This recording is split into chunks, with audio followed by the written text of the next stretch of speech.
इश्क गॉडसे से भी, गांधी से हमदर्दी भी। इश्क गॉडसे से भी, गांधी से हमदर्दी भी। ये बता किससे मोहब्बत की सज़ा मांगेगा। सजदा हिटलर को भी, यहूद से याराना भी। अमेरिका में किससे अकीदत का सिला मांगेगा। हेलो, नमस्ते, सत श्री अकाल, अस्सलाम वालेकुम। बुक्स कहता है हिटलर से मोहब्बत की जाए, ज़र्फ मगर सावरकर सब बनने नहीं देता। खैर, नफ़रत इंसान को कितना बगैरत बना देता है, इस बात का अंदाज़ा आपको सोशल मीडिया से लगा लेना चाहिए। नफ़रत में लोग इतने अंधे हो चुके हैं कि उन्हें सही गलत में परख करना भी भूल चुके हैं। मतलब एक ऐसी नस्ल का गिद्ध बन चुका है हमारा बहुसंख्यक समाज का एक तबका कि मतलब लानतें बेशुमार हैं उन पर। आई स्टैंड विद इज़राइल लिख करके वो ऐसे गिद्ध बन चुके हैं, ऐसी नस्ल के गिद्ध बन चुके हैं कि उन्हें पास की लाशें, अपने हमवतन लोगों की लाशें नहीं दिख रही और दूर फ़िलिस्तीन की लाशें गिन करके खुश हो रहे हैं, बहुत ज़्यादा खुश हो रहे हैं। खैर, अब बात करते हैं इन्हीं नफ़रती चिंटुओं की। मतलब इनको अपने लोगों से ज़्यादा कुछ वास्ता नहीं है। इनका बस एक ही मोटो है कि मुल्ले टाइट रहने चाहिए। बस इनका मतलब सही इलाज इनका होते रहना चाहिए, इनका असली ट्रीटमेंट होते रहना चाहिए। ट्रीटमेंट से मतलब आप बेहतर समझ ही गए होंगे। कहने का मतलब ये है कि इनको अपने पास की लाशें नहीं दिख रही। ऑक्सीजन के अभाव से जो लोग मर रहे हैं, तड़प रहे हैं, वो नहीं दिख रहे। शमशान के बाहर जो इतनी सारी लाशें पड़ी हुई है, वो नहीं दिख रही। कुत्ते बिल्ली नोचते हुए लाशें नहीं दिख रही। गेंद कौवे उन लाशों को नोच नोच के खा रहे हैं, वो भी इन्हें नहीं दिख रही। लाशों को अंतिम संस्कार किए बजाय उसे नदी में फेंका जा रहा है। मतलब लाश यूं ही दफना दी जा रही है। ये सब इनको देख करके ज़रा सा भी इनका दिल नहीं पिघल रहा, नहीं पसीज रहा। और ये आई स्टैंड विद इज़राइल लिख करके फ़िलिस्तीन की लाशों को देख करके ये खुशियाँ मना रहे हैं। ये खुशियाँ सिर्फ़ इस वजह से मना रहे हैं, इतने सब्र बस इस वजह से, सिर्फ़ मुस्लिम विरोध में ये इतने अंधे हो चुके हैं कि इनको इन सब चीज़ों से कोई लेना-देना, कोई सरोकार नहीं है, जो कि बहुत ही निंदनीय है, बहुत ज़्यादा निंदनीय है। मतलब आज के युग में अगर सबसे ज़्यादा किसी चीज़ की कमी है तो वो है सिर्फ़ इंसानियत की। फ़िलिस्तीन के लिए खड़ा होने के लिए आपको ज़रूरी नहीं कि आप मुसलमान हों, इंसान होना ही काफ़ी है। और ऐसे हिंदुस्तान में ही आपको कई मिसालें मिल जाएँगी। बहुसंख्यक समाज में भी एक ऐसा तबका भी है जो अपने मुस्लिम भाइयों की हौसला अफ़ज़ाई में काफ़ी काफ़ी मतलब मुतमईन हैं, काफ़ी मतलब जद्दोजहद कर रहे हैं। इस गंगा जमुनी तहज़ीब को कायम रखने की, ज़िंदा रखने की काफ़ी जद्दोजहद में लगे हुए हैं। लेकिन दूसरी ओर ऐसी-ऐसी मिसालें कायम की जा रही हैं जिससे जो भरोसा है आम मुसलमानों का बहुसंख्यक समाज के प्रति, उसे काफ़ी तोड़ दिया जा रहा है। तो इस वक़्त ऐसी कोशिशें की जानी चाहिए, एफ़र्ट्स लेके आना चाहिए कि हम मुस्लिम समाज में भरोसा कायम करें कि हाँ, हम आपके साथ खड़े हैं, सुख-दुःख में आपके साथ हैं। लेकिन ऐसा पहल नहीं की जा रही, जो कि काफ़ी मतलब कंडेम किया जाना चाहिए इसका। ख़ैर, अब मुझे एक बात समझ में नहीं आती कि आखिर इतना मुस्लिम विरोध क्यों है फ़िलिस्तीन को लेकर के, और इज़राइल को लेकर के इतने लोग मतलब काफ़ी फ्रेंडली क्यों है, काफ़ी इतने मतलब जोश में क्यों रहते हैं इज़राइल को लेकर के। मतलब सवालिया निशान ये है कि अगर आप स्टैट्स देखें, हिंदुस्तान के लोग कितने इज़राइल में जाके बसे हुए हैं। एक डेटा के हिसाब से 97,000 कमोबेश, जिसमें से 85,000 इंडियन ज्यूज़ हैं, सिर्फ 97,000। वहीं अरब मुल्कों की बात करें, सिर्फ आप सऊदी अरब की बात करें तो हिंदुस्तान के लोग वहाँ इतने मतलब लाखों की तादाद में हैं, वहाँ से कमा रहे हैं और वहाँ से काफ़ी सारे पैसे हिंदुस्तान भी भेज भी रहे हैं। आपको सिर्फ सऊदी का मैं बताऊँ तो सिर्फ 41 लाख तकरीबन लोग, हिंदुस्तानी लोग वहाँ बसे हुए हैं। यूएई में ये आंकड़ा 34 लाख के तकरीबन है। कतर में ये आंकड़ा तकरीबन 7 लाख का है। कुवैत में लगभग 10 लाख का है। तो लाखों के तादाद में हिंदुस्तान के लोग वहाँ पे कमा रहे हैं, जी रहे हैं, मतलब काफ़ी अच्छे से स्टैंडर्ड ऑफ लिविंग भी उनका काफ़ी हाई है। हाँ, जो मैं आपको रियलिटी बताता हूँ, जो हमारे कौम में से अधिकतर लोग जो हैं वहाँ पर मतलब उतनी ज़्यादा उनकी तनख्वाह नहीं है। एज अ लेबर कैटेगरी में लगभग काफ़ी मतलब एक काफ़ी परसेंटेज लोग वहाँ लेबर के तौर पे काम करते हैं, और जो गैर कौमी समाज है, यानी जो हमारे बहुसंख्यक समाज का जो पढ़ा लिखा तबका है, वो अच्छी खासी नौकरी वहाँ पे कर रहे हैं, लाखों की सैलरी है उनकी। और और उसी देश में रह कर के वहीं पे मुसलमानों के खिलाफ कई पोस्टें की जा रही हैं। कुवैत में आई स्टैंड विद इज़राइल के लिए मतलब एक पनिशमेंट शायद मुकर्रर की गई है, ऐसा मुझे खबर हुआ कि 10 साल की सज़ा मुकर्रर की गई है। और काफ़ी सारी ऐसे भी मतलब एग्ज़ाम्पल्स मैंने कई दिनों से देख रहा हूँ कि मतलब लोग मतलब एंटी मुस्लिम पंचर पुत्र कह करके और कई सारी बातें लिख करके जो नफ़रती पोस्ट शेयर कर रहे हैं फेसबुक पर, ट्विटर पर, तो फिर लोग उसको रिपोर्ट कर करके और मतलब लोगों को वहाँ पे पनिशमेंट के लिए वार्न कर रहे हैं, जो कि काफ़ी हद तक सही भी है। अगर अगर हम अपने एग्जांपल्स देख लें कि हम हिंदुस्तान में रह रहे हैं, अगर हिंदुस्तान के साथ अगर हम खुद गद्दारी करेंगे तो हमारा जो बहुसंख्यक समाज है, ज़ाहिर सी बात है, हमें लानतें बेशुमार भेजेगा। तो वहाँ का भी वही हाल है। और फ़िलिस्तीन के लिए मैं देखता हूँ कि दुनिया के तमाम उम्मत दुनिया की तमाम उम्मत एक ब्रदरहुड में शामिल है। तो फ़िलिस्तीन के लिए हमारे अंदर भी कई जज़्बात हैं, बहुत जज़्बात हैं। मस्जिद अल-अक़सा हमारे लिए काफ़ी महत्व रखती है हमारे मज़हब में।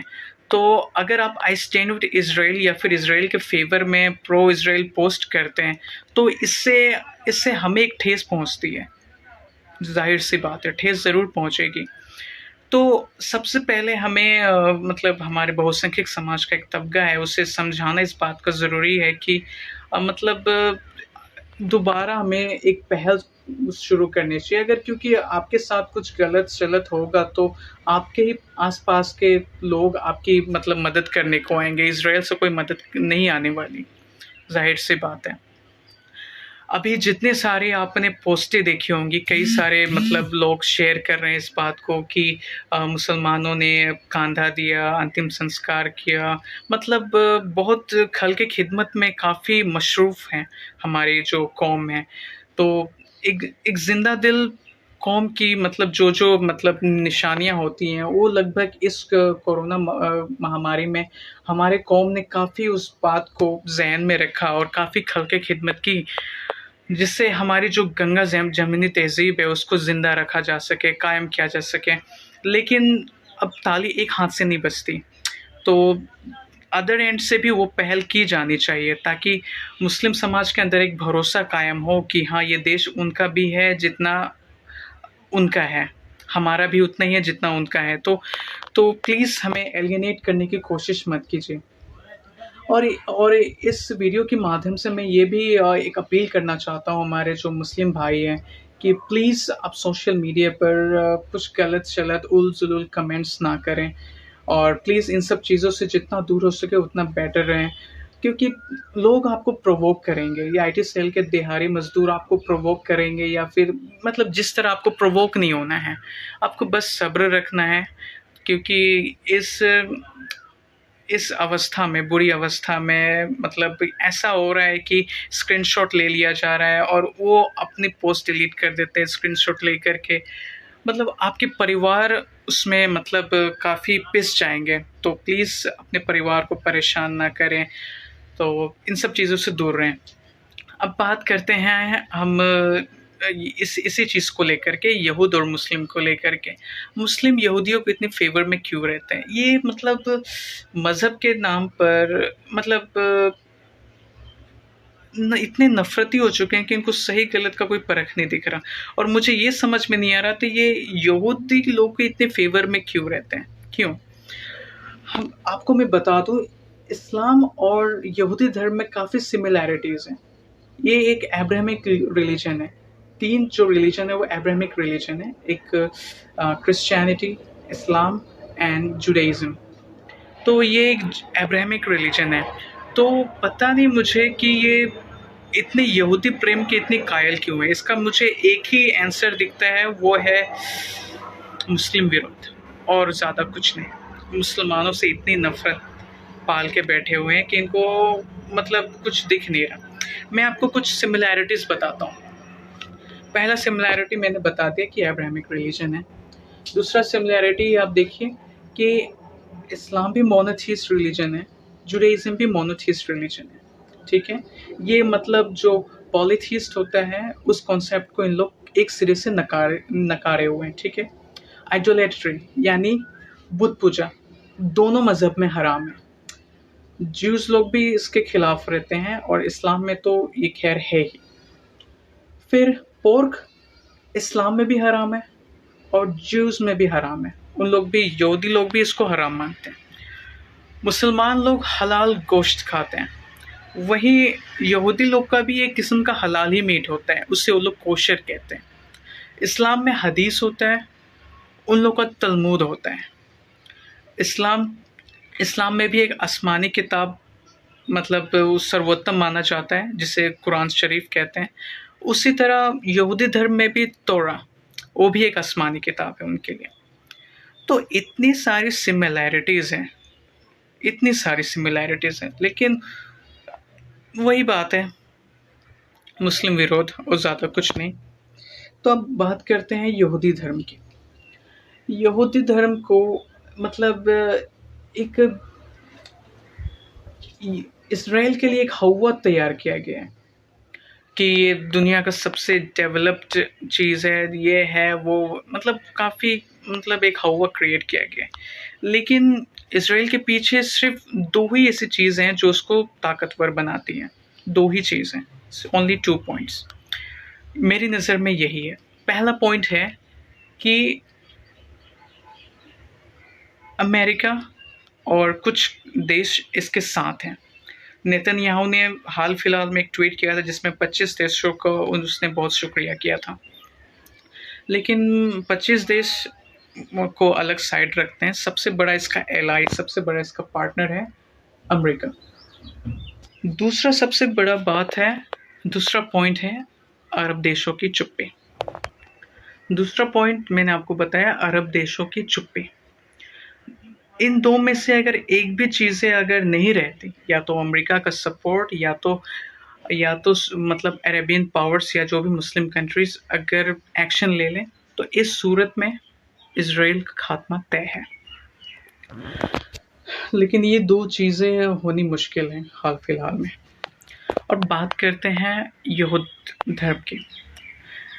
खुद अल्लाह ताला ने कुरान शरीफ में फरमाया है कि यहूद सबसे बुज़दिल कौम है, सबसे बुज़दिल कौम है। सूरा अल-जुमा, सूरा नंबर 62 आयत नंबर 6-7 में इस अल्लाह ताला ने खुद इसकी गवाही दी है कि ये कौम मौत से बहुत ज़्यादा डरती है और इनका करतूत ही ऐसा है कि ये मौत की ख्वाहिश खुद नहीं करेंगे। तो सबसे बुज़दिल कौम है, लेकिन सबसे साजिशी कौम भी है। बुज़दिल तो है ही, लेकिन सबसे साजिशी कौम भी है। एग्ज़ाम्पल दे सकता हूँ कि इसने ये दीन मसीह का बेड़ा गर्क कर दिया। इस यहूदियों ने दीन मसीह का बेड़ा गर्क करके इसे पॉलिज़म बना दिया, और वही हमारे यहाँ इब्ने यहूद सबा ने सबाई धर्म काबिज़ कर दिया। तो ये एग्ज़ाम्पल्स हैं, लेकिन ये काफ़ी मतलब साजिशी कौम है। ये बहुत दूर तक की सोचती है, बहुत दूर की सोचती है। कंस्पिरेसी इनकी नस-नस में बस भरी हुई है। इनकी इनकी ताकत बाजुओं में नहीं है, इनकी ताकत सिर्फ़ इनकी साजिशों में है। हाँ, इज़राइल मतलब कोई ज़्यादा बड़ा देश नहीं है, एक हौवा बस क्रिएट किया गया है, सिर्फ़ एक हौवा महज़ है। 1967 का जो वॉर का बार-बार ज़िक्र होता है कि इसने एक साथ अरब देशों की मतलब वाट लगा दी ऐसे करके, ऐसा कुछ था नहीं। अबू लुबाबा की एक किताब पढ़ रहा था, उसमें इस बात का ज़िक्र है कि ये सब कुछ पहले से तय किया गया था। अब इस बात में कितनी सच्चाई है, ये तो इस बात पे काफ़ी रिसर्च करनी पड़ेगी, काफ़ी माजिद मेहनत करनी पड़ेगी इस बात को लेकर के। लेकिन जहाँ तक मैं समझता हूँ 1967 की जो बात है, वो सब कुछ प्री प्लान था। सब कुछ प्री प्लान था और उस वक़्त जो अरब देश जो लड़ रहे थे, वो काफ़ी बुज़दिल साबित हुए, काफ़ी काफ़ी मतलब उनकी कमज़ोरी को इनकी बहादुरी का नाम दे दिया गया। 1967 में इनकी कमज़ोरी को उनका बहादुरी का नाम दे दिया गया। बस यही पॉइंट है और ज़्यादा कुछ नहीं है। बस एक देखिए, आपको मैं अपने टॉम एंड जेरी देखी होगी, मैंने भी देखी है। आज भी मौका मिलता है अपने बच्चों के साथ बैठ जाता हूँ देखने के लिए। तो उसमें टॉम अक्सर जेरी से हार जाता था। देखिए, टॉम की जो लड़ाई थी, वो अपनी भूख मिटाने को लेकर के थी और जेरी की जो लड़ाई थी, वो उसका ज़िंदगी बचाने को लेकर के थी, अपना वजूद, अपना अस्तित्व बचाने की थी। तो इसलिए जेरी अक्सर जीत जाता था। इज़राइल की जो लड़ाई है, वो बस अमेरिका की साम्राज्यवादी नीतियाँ को लेकर के है। वो इज़राइल को बेस बना कर के मिडल ईस्ट में अपना वर्चस्व कायम कर रहे हैं, सिर्फ़ तेल खज़ाने के लिए, बस। और फ़िलिस्तीन की जो लड़ाई है, वो अपना वजूद, अपना ज़िंदगी, अपना अस्तित्व बचाने के लिए है। तो आप अगर तारीख भी देखेंगे, अगर जो मतलब शख्स अपना वजूद के लिए लड़ता है, वो इंशाअल्लाह फ़तेह हासिल करता है। एग्ज़ाम्पल आप देख सकते हैं वियतनाम को। वियतनाम क्या था? कुछ भी नहीं था। अमेरिका के आगे कुछ भी नहीं। अमेरिका सुपर पावर और ये कुछ भी नहीं था। लेकिन फिर भी उसने 6 साल जद्दोजहद की और अमेरिका को उसका रास्ता दिखा दिया। देखिए, इज़राइल की जो मतलब स्थिति है, वो एक मणिपुर, हमारे जो स्टेट है, मणिपुर उससे भी छोटा देश है, ठीक है? बात सिर्फ़ इच्छा शक्ति को लेकर के है। खुद सऊदी अरब चाहे उसके लिए रात भर की मेहनत है, बस और कुछ नहीं। वेपनरी भी मतलब अगर आप देखें, वेपनरी को भी अगर आप लेकर के देखें तो पाकिस्तान एक न्यूक्लियर पावर है, सऊदी में भी न्यूक्लियर पावर है। काफ़ी आर्टिलरीज़ वगैरह सब कुछ है। रक्षा बजट भी बहुत ज़्यादा है सऊदी का इस वक़्त। तो चाहे तो बहुत कुछ कर सकते हैं। ख़ैर, अब बात करते हैं फ़िलिस्तीन को।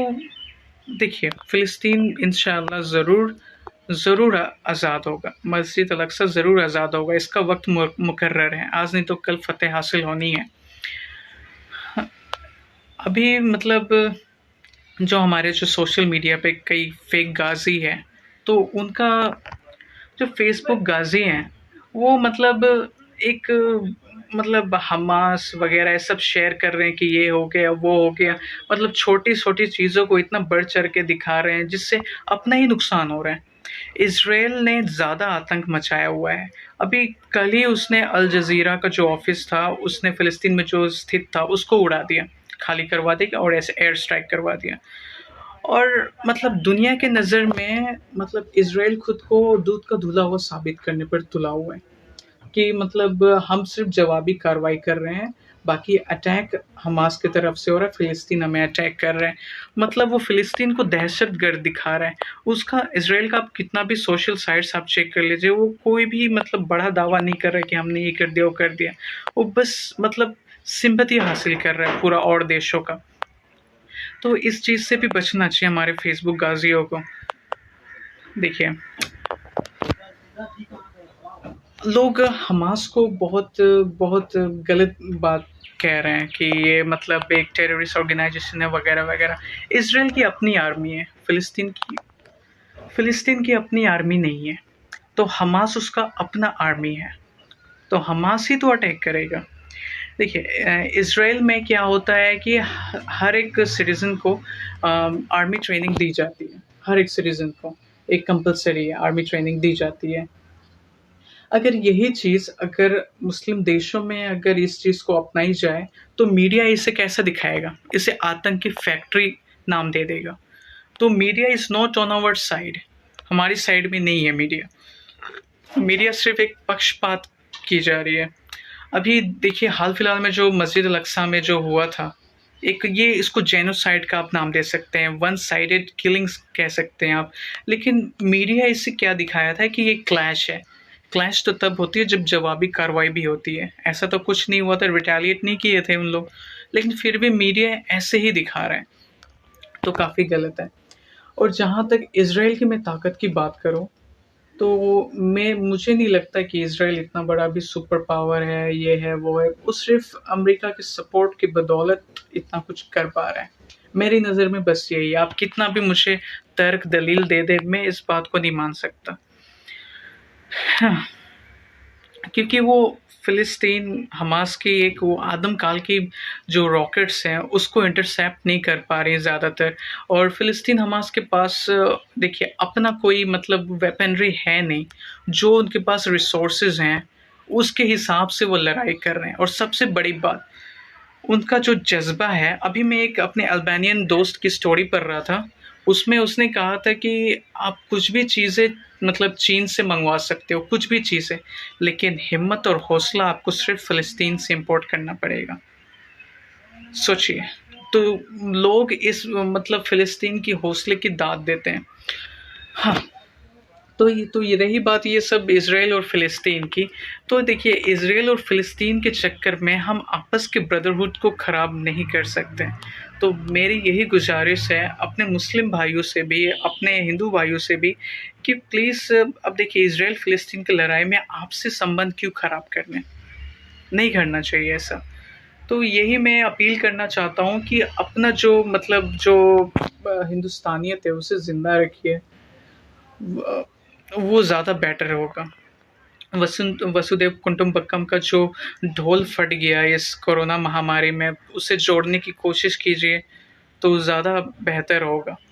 नफ़रत से कुछ नहीं हो सकता, और नफ़रत को नफ़रत नहीं मिटा सकता, उसे मोहब्बत ही मिटा सकता है। तो पहल कीजिए आप मैं एक बात कह सकता हूँ, अगर आप एक कदम आगे बढ़ाएँगे तो हमारी कौम 2 कदम आगे बढ़ाएगी। तो प्लीज़, प्लीज़ ये दोबारा से देखिए, ज़िंदगी का कोई भरोसा नहीं है। World is too small for hatred, so please stay united. बस यही मैं कह सकता हूँ।